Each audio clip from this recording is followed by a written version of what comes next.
This is Dr. Angelo Versautch, the before researcher of the SCP Foundation, currently presenting our findings on SCP-1009. Item number, SCP-1009. Object class, Keter. Special containment procedure. The area surrounding SCP-1009 is to be walled off to a distance of 3 meters around it. Speakers are located at every 6 meters around the perimeter of the area, each constantly broadcasting tones louder than 80 decibels. These speakers are to be checked for functionality daily. Small neon tape flags are to be installed clearly around the edge of SCP-1009 at small intervals.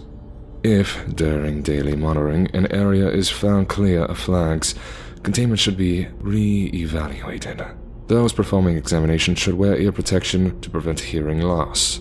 In case of power failure, 2 backup generators of different make are attached at the current system, which should be maintained as alongside the speaker level of containment, and which will automatically activate in succession following the deactivation of the first.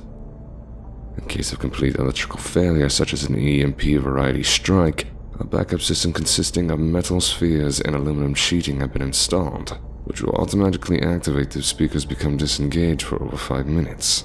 This will allow between 45 minutes and 1 hour to re-establish containment, or to manually reset the secondary rain stick containment component. Re-establishing containment is a top priority in the case of outages.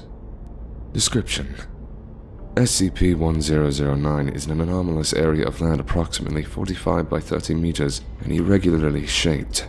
This area will expand, converting all foreign materials surrounding it to further areas of SCP-1009 chemically and structurally irrelevant to the original materials and structures. SCP-1009 expands at a rate of 0.8700 meters per hour.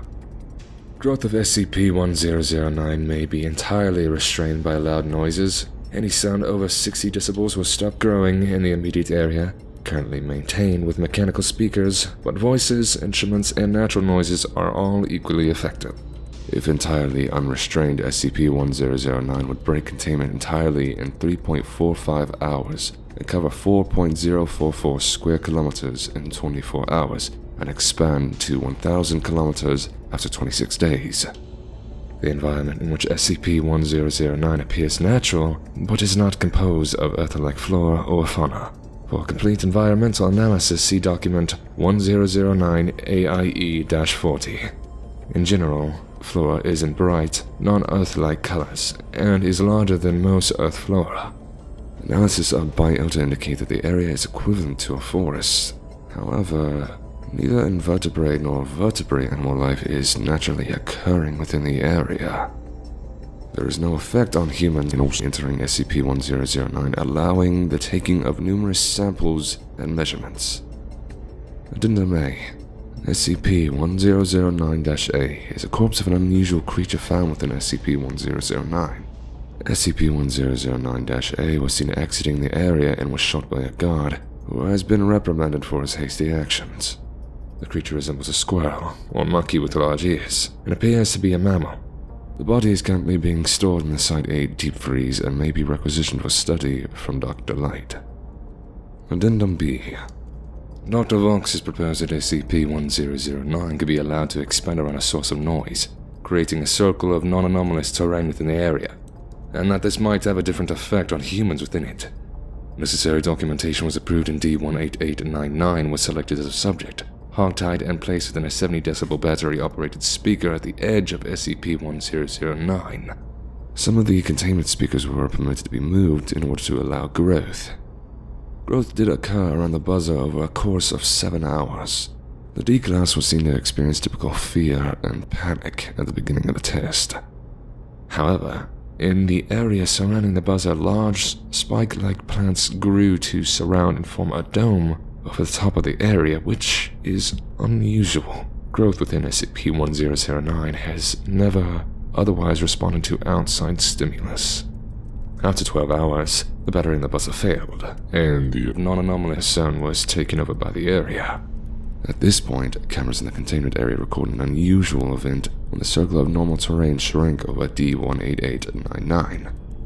D18899 disappeared and was replaced by a large, dark-colored animal resembling a deer or caribou, free of restraint, which broke through the ring of branches using its head, then proceeded to circle the area of containment, knocking against the walls and damaging 3 speakers with its hooves and head. Cameras had difficulty picking up the entity's image. The photo included currently is the clearest available. At this point, the attending researcher, Dr. radioed for help while grabbing a fire extinguisher and entering the containment area. Dr. managed to drive the animal off, and it ran into the center of SCP-1009 and apparently disappeared completely after leaving the sight range of both cameras and Dr. As far as can be determined, SCP-1009-B no longer exists and never exited containment. Tracking analysis indicates that its footprints disappeared near the center of the area as it leapt over a route. Containment was re-established, and capture protocols set up in case further creatures appear within SCP-1009. This is Dr. Angelo Versautch, signing out.